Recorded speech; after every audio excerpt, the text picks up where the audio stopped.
Hello, everyone, and welcome to another episode of the Spiraken Anime Review. This is your host, Xan, saying konnichiwa, aloha, bonjour, and what's up? Hey, it's Greta. Hey, and we're back for another fun-filled episode of the Spiraken Anime Review, Spiraken's podcast, where we talk about new and old anime series and tell you the pros and cons about them. You can check out any of our earlier episodes at www.spirakengut.com. We're also on Twitter, Facebook, Instagram, Tumblr, YouTube, Spotify, Stitcher, and various other social media sites, including Apple Podcasts. You can check them out. Just type in @Spiraken. Remember to like and follow us. And if you want to do something kind of cool, go to tinyurl.com/HELPXAN. That's Help Zan, and leave a review for the podcast. Give us a rating. It's like putting a tip in the tip jar. It gives us a little more motivation to keep going on. So with that in mind, let's get to it, shall we? Because it's been a while since we've done an anime review, hasn't it? Actually, no, it's been like a couple of weeks because we talked about a certain movie involving a porpoise inflatable thing. Where I cried. Yes, Ride Your Wave. But now we're talking about a new-ish series, a series that was released a couple of months ago, but we finally got it released in the US on Netflix. And no, it's not Carol and Tuesday. We're going to be covering that in a bit. But we're talking about one which is based on a manga that we reviewed back in episode 332 and written by Paru Itagaki and published by Akita Shoten. And the anime we're talking about is Beastars. Originally came out 2019 in October with 12 episodes, and it is a intriguing adaptation with a unusual art style. So first off, before we get into the actual show, let's get to the opening credits. I've got to say, I really like how they do it in claymation style. It's very weird. It's unsettling. It's not my favorite. It reminds me of The Nightmare Before Christmas. You don't like how it's like it's a weird, creepy dance, and actually they dance and they look kind of cool and happy together? No. You didn't like that? I thought it was kind of cool. I'm also the person that consistently skips the openings when they allow you to. Yeah, but I like that it's very jazzy and it fits the show a little bit. And even though it's kind of first like Lugosi is stalking her, and then it becomes the whole like their whole romantic dance and love, and I kind of like it. And then the animation style is a lot of 3D modeling and CG, and I've got to say, it's a little. I think it's better than it's been, but still kind of weird and a little unsettling. Also, the design of the characters themselves, I always thought was a little. It's cleaner looking than the design from the manga. The manga design is rough. It's not bad. Is it an improvement from the manga, you think? Yes, it's a massive improvement from the manga. Yeah, it's like Attack on Titan anime versus manga, where the manga looks terrible and the anime looks amazing, but the story is the same. It's kind of like that, but Beastars art style is a little more. I don't know. I kind of like that old school 1920s art style, like old comic compared. But it's a lot more fleshed out, and the world looks phenomenal. I will say all the little side things. It's interesting to me that what they chose to have be like animal and what they chose to have more human touches to it. Like how their feet are their natural feet, like elephants have their stumpy stumps, and how deer have their hooves, but then they have hands. Right. It's a little weird and intriguing, and I kind of do like it. So, if you've never listened to episode 332 of our manga review, and you've never heard of Beastars, when you first see the trailer, you're going to think, hey, this is Zootopia. No, it is not Zootopia. Well, it's R-rated. It's more adult. I think a good way to explain it is that when you watch Zootopia, it's about a bunch of humans cosplaying as animals. That's really the difference. While Beastars is more about the actual animal society, it gets more in depth into the nitty gritty of it. It's not just all the little animals have their own little town. No, it's like how they coexist and the issue of herbivore versus carnivore and how they deal with it. It's not they just eat donuts because they're cats. No, it focuses a lot on what they eat, what they can't eat, the rules of um, carnivores versus herbivores. Uh, There's nudity. there's sex in it. There's porn in it. It's it's adult. It's adult. It is very, very adult. And it's not just funny where like, oh, you have sloths working at the DMV. No, it's very multicultural with all the different animals. Lots of animals are shown. Besides gazelles, you have different types of rabbits, harlequin rabbits, white dwarf rabbits. You have red deers. You have gray wolves, and then you even have subsets of gray wolves. You have Komodo dragons. You have panda bears. You have polar bears. You have different alpaca. It's a very large group of characters, and they're not prejudiced to ties besides like a rabbit can't be a cop. That's not it at all. So while some people say that this is a slice of life that has more world building than Zootopia, I think it's a better overarching series. Honestly, I feel like it does have more world building. Um, because you had a little longer to deal with it. Definitely more real. Yes. Like, I don't know if the whole segregation thing is more like the more you see about the black market, the more it's like, is this like slavery like touching on? Is this just, I don't know. It's a very peculiar situation, and I just find it interesting that some people say, oh, this isn't as good as Utopia. It's just like it really doesn't. But also where they chose to end the first season, I think was a poor choice. So if you've never read Beastar and you're kind of confused, you think it's about Zootopia. Okay, it's about a school called Cherryton High School, which is an all herbivore carnivore school, and it's known for creating the greatest the world builders of the society. And these world builders are known as Beastars, the people who will set the trend for what's going to happen in the future. But if you become a Beastar, life is amazing. And a lot of these students are not going for that position, but they're being polite and kind of they interact with each other. And the story focuses on three characters. We have our main character, Lugosi, who is a large gray wolf who is very different than what you'd expect because a lot of the other carnivores are like, hey, look at me, I'm a carnivore, I'm going to kick your ass. Kind of like macho jocks. Yes. And Lugosi wants to be behind the scenes. Like, he's the person who joins the drama club, but then he says, I want to work on the sets and on the lighting so no one sees me. And then when he talks to people, he doesn't smile or show his teeth because it's scary. And also, he curls his fingers in. He practices his smile, his like toothless smile, where your mouth just kind of curls up at the end. But it's not. But people it's can tell super passive. And people know it's a fake smile. It's not a real smile. Like, the only people he smiles around are really his best friend, a Labrador named Jack, and another character, our second main character, who is Haru, who is an older student. She is a dwarf rabbit, so she's a little rabbit, and she has a couple of issues. First she off, has a subscription.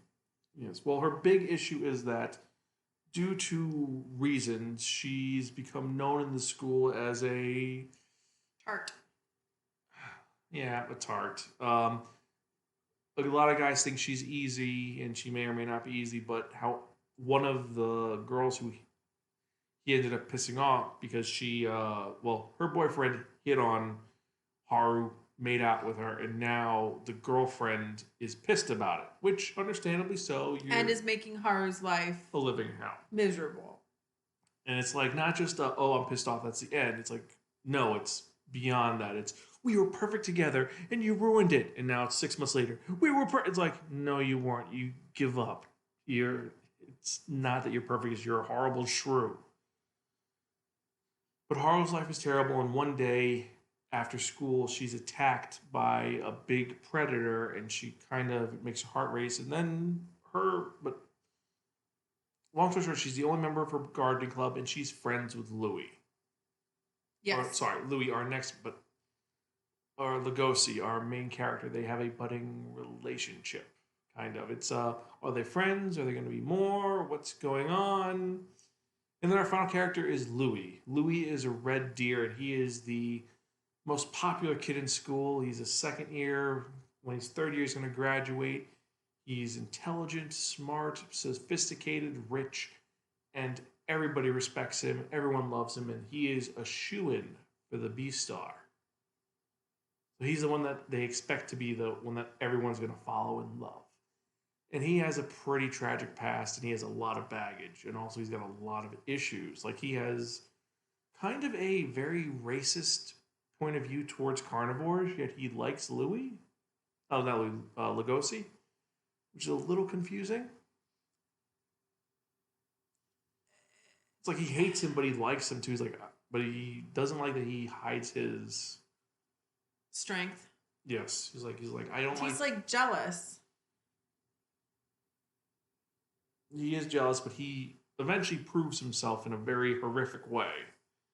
Which is, but he kind of at the end of the first season, he kind of throws it all away to become a mobster. Slight spoilers in this, by the way. So overall, the main story sets up.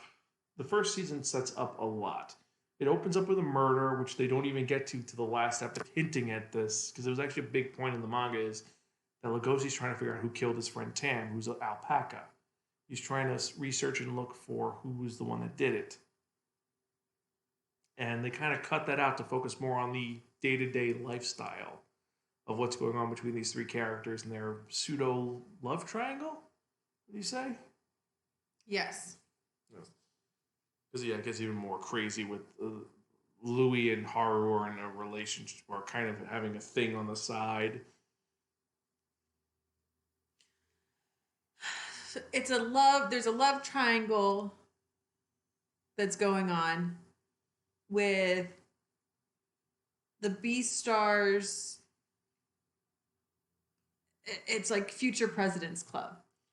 Yeah. So it's like these kids are driven to be the next leaders, and there's like the perfection, there's the stigma, there's the all of it. And it's what happens when you become a Beastar, what it signifies. Like the thing is, if Louis becomes the Beastar, what's going to happen is that he's trying to promote that we'll all be together and fine, but herbivores are better.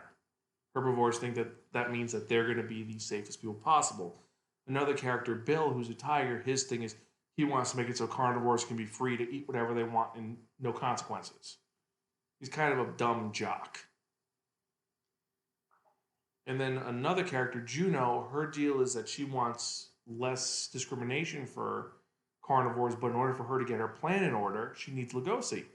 And it should work because they're both wolves. Gray wolves. And they should love each other and care about each other. She's in love with Lugosi. He's so nice and honorable and sweet. And she kind of goes ballistic when she finds out that Lugosi likes a bunny. A puny, tiny little bunny. And it's not just liking. It's when he talks to her, he's very just like, you did a good job. I think you should do this. I have to go now. And then when he smiles at her, it's that kind of fake smile we were talking about earlier. But then when he's talking with Haru, he shows the real smile and that real warmth in his eyes. So it's a very...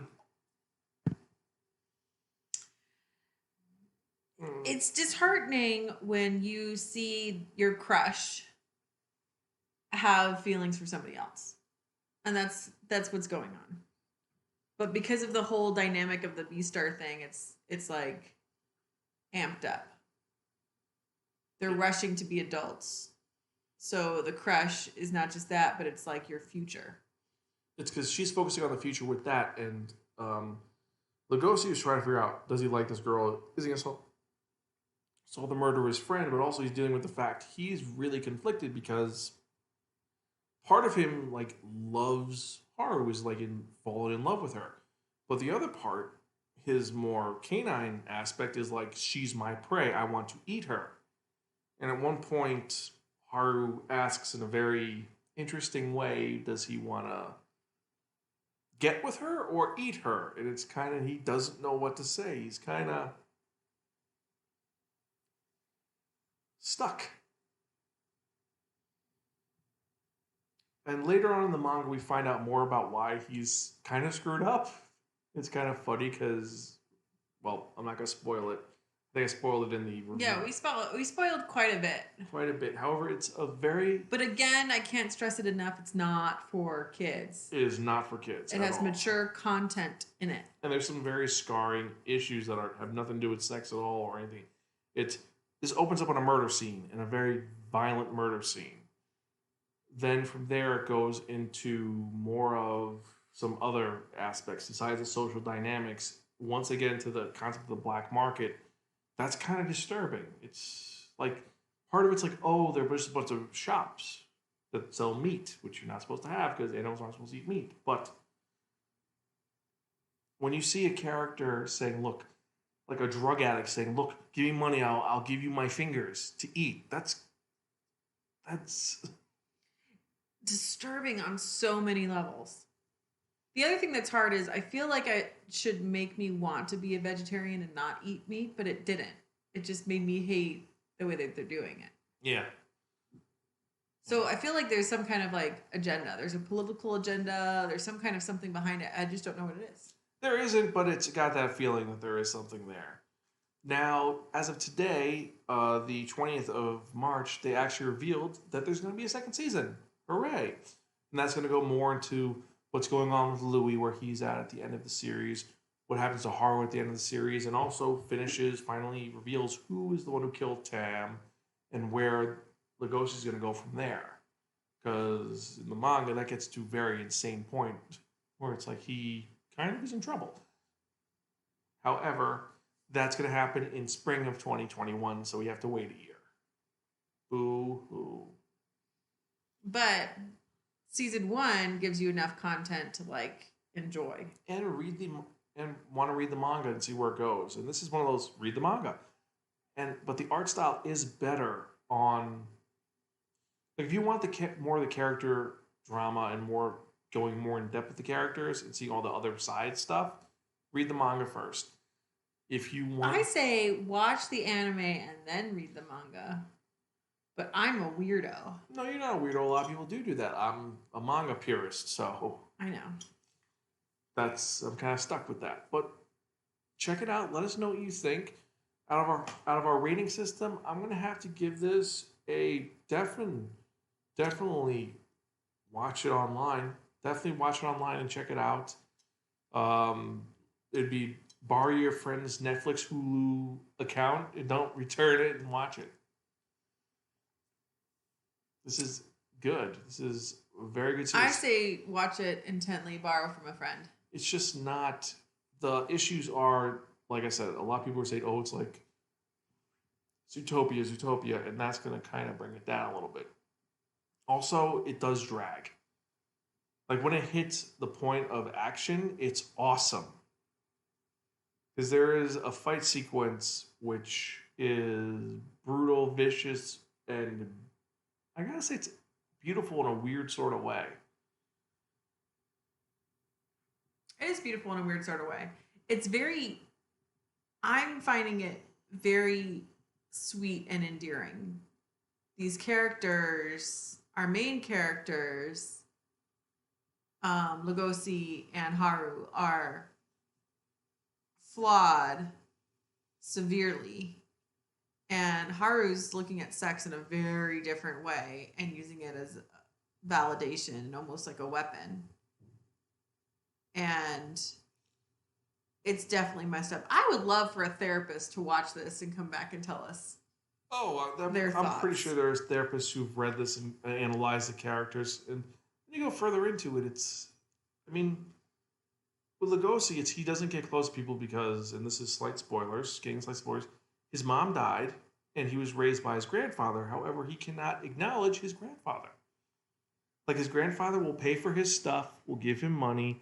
However, in polite society and in legalese, he cannot admit that that's his grandfather. Mm-hmm. And it's like when they go to restaurants as children, as a child, they had to sit in the back of the room where no one could see them.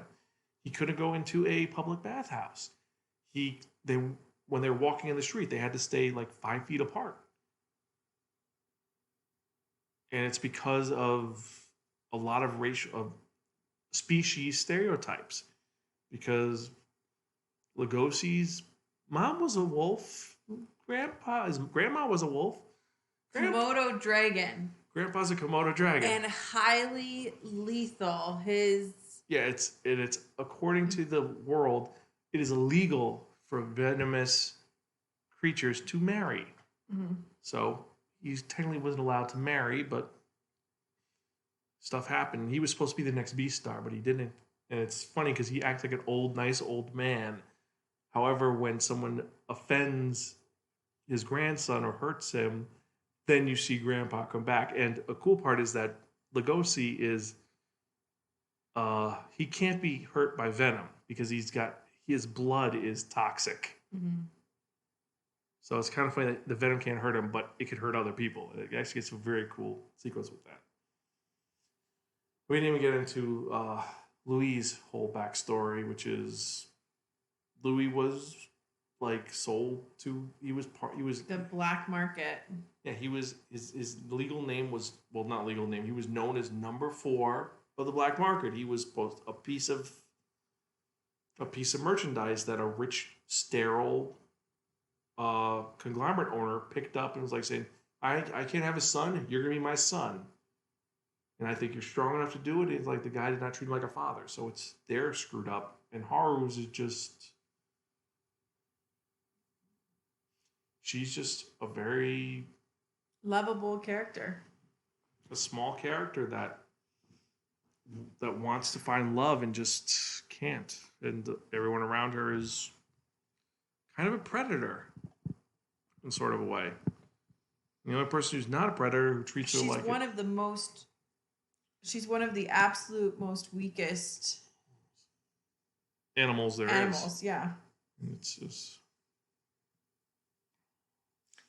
But let us know what you think. Did you like Beastars? Did you enjoy it? Email us at spiraken@gmail.com or xanspiraken.com. Let me know what you thought of Beastars. Did you like it? Are you excited for next season? Is there any part of Beastars that you didn't like? I mean, I personally didn't like the beginning of episode 7 because that was TMI at that point. It came off kind of creepy, but that's me. And let me know what you think. Who's your favorite character? What you enjoyed, what you didn't enjoy, and do you feel that there is an animal that you would be if you were in the Beastars universe? Let us know. So, anyway, we will come back with more anime and more manga reviews and more stuffs very soon. I'm been Xan. I'm Greta. Keep watching anime, and thank you for listening. We're Gonzville.